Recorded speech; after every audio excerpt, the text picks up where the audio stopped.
नमस्कार, इस खास बुलेटिन में आपका स्वागत है। मैं हूं रुचि शर्मा। वॉल स्ट्रीट पर रिस्क ऑफ सेशन के बावजूद पिछले 24 घंटों में बिटकॉइन सहित प्रमुख क्रिप्टो करेंसी में थोड़ा बदलाव हुआ है। फेडरल रिजर्व को दरों को और भी अधिक बढ़ाने की आवश्यकता हो सकती है, लेकिन ऐसा नहीं लगता कि क्रिप्टो करेंसी को नीचे की ओर ड्राइव कर रहा है। वहीं ट्रेडर्स आज शाम तक आने वाले जॉबलेस डेटा से पहले अपनी पोजीशन बना रहे हैं। साथ ही क्रिप्टो खबरों में सिल्वरगेट कैपिटल शेयर्स में गिरावट है। विड्रॉल्स में $8.1 बिलियन को कवर करने के लिए बैंक को एसेट्स लिक्विडेट करने के लिए मजबूर होना पड़ा है। Global crypto market cap $818.78 billion है, जो पिछले दिन की तुलना में 0.39% कम है। पिछले 24 घंटों में total crypto market volume $27.32 billion है, जो 24.17% की कमी करती है। DeFi में टोटल वॉल्यूम वर्तमान में $1.92 बिलियन है, जो टोटल क्रिप्टो मार्केट के 24 घंटे के वॉल्यूम का 7.04% है। सभी स्टेबल कॉइन्स की वॉल्यूम अब $26.2 बिलियन है, जो टोटल क्रिप्टो मार्केट के 24 घंटे के वॉल्यूम का 95.91% है। इन सबके बीच बिटकॉइन ने थोड़े बदलाव के साथ पिछले 24 घंटों में 16,850 के आसपास ट्रेड किया, जबकि उसी समय के दौरान ईथर ने $1,250 पर ट्रेड किया। विड्रॉल रिक्वेस्ट को पूरा करने के लिए सिल्वरगेट ने अपनी बैलेंस शीट से लोन को लिक्विडेट कर दिया, जिससे $718 मिलियन का नुकसान हुआ।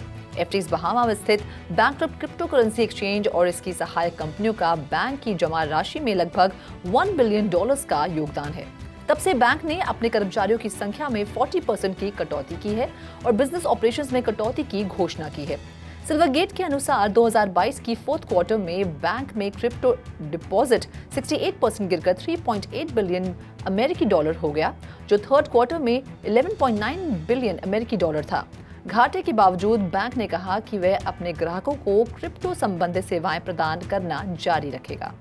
बहामास में FTX डिजिटल मार्केट्स के समापन की देखरेख करने वाले जॉइंट प्रोविजनल लिक्विडेटर्स FTX के अमेरिकी देनदारों के साथ एक्सचेंज के डेटा तक पहुंच के लिए एक एग्रीमेंट हासिल करने पर काम कर रहे हैं, जो चैप्टर 11 बैंक्रप्सी में है। JPL और FTX के नए CEO जॉन रे थर्ड ने हाल के हफ्तों में इस मुद्दे पर विवाद किया है। रे का दावा है कि JPL securities commission of the Bahamas और बहामास गवर्नमेंट ने दिवालियापन की कार्रवाई को कमजोर करने के लिए FTX के पूर्व CEO सैम बैंकमैन-फ्रीड के साथ साजिश रची है। रे ने FTX के चैप्टर 11 बैंक्रप्सी फाइलिंग के बाद के दिनों में SEB द्वारा नियंत्रित एक सुरक्षित वॉलेट में FTX डिजिटल एसेट के में सैकड़ों मिलियन डॉलर्स ट्रांसफर करने के लिए SEB की आलोचना की। SEB ने निर्णय का बचाव किया, ये देखते हुए कि ये सुप्रीम कोर्ट की अप्रूवल के साथ किया गया था। इसमें कहा गया है कि $3.5 बिलियन की एसेट को डिजिटल वॉलेट में स्थानांतरित कर दिया गया है। जज जॉन टी डॉर्सी 13 जनवरी 2023 तक सुनवाई स्थगित करने पर सहमत हुए, ताकि FTX US और JPL को एक समझौते पर पहुंचने की अनुमति मिल सके। यूनाइटेड स्टेट्स की सिक्योरिटीज एंड एक्सचेंज कमीशन ने 4 जनवरी को bankrupt crypto currency lender Voyager digital के अनुसार बाइनेंस US के bankrupt crypto currency lender Voyager digital के प्रपोज्ड $1 बिलियन एक्विजिशन पर लिमिटेड ऑब्जेक्शन दर्ज किया है। रेगुलेटर ने आवश्यक जानकारी शामिल करने में विफल रहने के लिए बाइनेंस डिस्क्लोजर US के बयान का हवाला दिया। फाइलिंग के अनुसार परचेज एग्रीमेंट में सौदे को बंद करने की क्रिप्टो एक्सचेंज की क्षमता पर जानकारी की कमी है और इसने सौदे के बाद कंपनी के बिजनेस ऑपरेशंस की नेचर के बारे में ज्यादा जानकारी का रिक्वेस्ट किया है। हालांकि वॉयजर और बाइनेंस US के वकीलों ने टिप्पणी के रिक्वेस्ट का तुरंत जवाब नहीं दिया है। एसेट क्लास में निवेशकों का विश्वास कम होने के कारण फनाटिक कैंडी डिजिटल एक नॉन फंजिबल टोकन कंपनी में अपनी हिस्सेदारी बेच रहे हैं। माइकल रूबिन की स्पोर्ट्स कंपनी फनाटिक को 4 जनवरी को NFT स्टार्टअप में अपनी 60% हिस्सेदारी बेचने की सूचना मिली थी। हालांकि क्रिप्टो बेयर मार्केट ने 2022 में NFT सेक्टर पर भारी असर डाला है और रूबिन की फर्म स्टैंडअलोन NFT बिजनेस से दूर जा रही है। कैंडी डिजिटल को माइक नोवोग्रात्स के गैलेक्सी डिजिटल के लीड वाले एक इन्वेस्टर ग्रुप द्वारा खरीदा जाएगा। हांगकांग के अधिकारी सेंट्रल बैंक डिजिटल करेंसी के लिए नए डिजाइन की तलाश कर रहे हैं। सरकार अब एक स्टेबल कॉइन के रूप में CBDC जारी करने का प्रस्ताव कर रही है। Hong Kong Special Administrative Region Legislative Council के एक मेंबर वू जेहुआंग का मानना है कि हांगकांग डिजिटल डॉलर को एक स्टेबल कॉइन में कन्वर्ट करने से Web3 जैसी नई टेक्नोलॉजीज को अपनाने से लाभ होगा।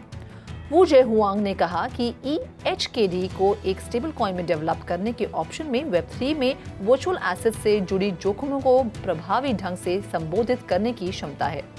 लॉमेकर के अनुसार हांगकांग डिजिटल डॉलर के इस तरह के डिजाइन से अधिकारियों को Web3 इंडस्ट्री में इन्वेस्टर्स का विश्वास हासिल करने में मदद मिलेगी और यूजर्स को हैक जैसी समस्याओं से बेहतर तरीके से बचाया जा सकेगा।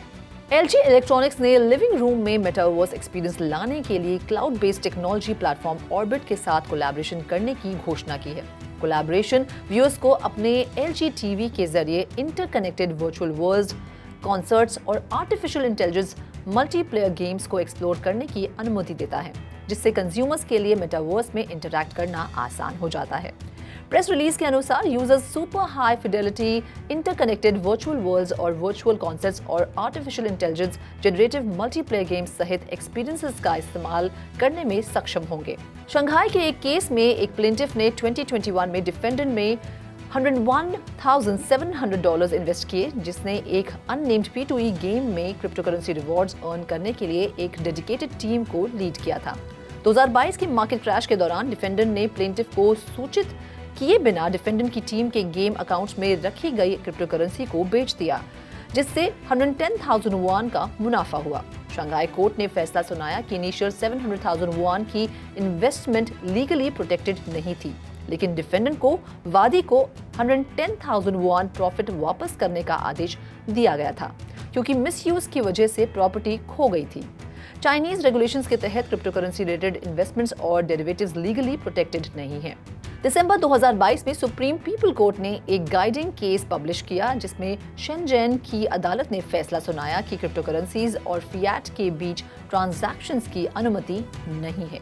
जेनेसिस ग्लोबल ट्रेडिंग ने गुरुवार को और कर्मचारियों की छंटनी की। मामले से परिचित एक व्यक्ति ने कहा कि जेनेसिस ने अपने लगभग 30% कर्मचारी को हटा दिया, इसे 145 कर्मचारियों तक ले गया। जेनेसिस ने पहले अगस्त में अपने 260 कर्मचारियों में से 20% की कटौती की थी। इस व्यक्ति ने कहा कि सेल्स और बिजनेस डेवलपमेंट डिपार्टमेंट्स विशेष रूप से हार्ड हिट हुए हैं। छटनी के बाद कंपनी ने बुधवार को अपने क्लाइंट्स को एक लेटर भेजा था, जिसमें कहा गया था कि क्रिप्टो फर्म्स के लिए एक चैलेंजिंग क्लाइमेट के दौरान कॉस्ट और ड्राइविंग एफिशिएंसीज को कम करने की क्षमता हो सकती है। क्रिप्टोकरेंसी दिग्गज डिजिटल करेंसी ग्रुप की सहायक कंपनी जेनेसिस को सैम बैंकमैन-फ्रीड के FTX एक्सचेंज की विफलता के कारण वाइड स्प्रेड मार्केट में कोलैप्स से नुकसान हुआ है।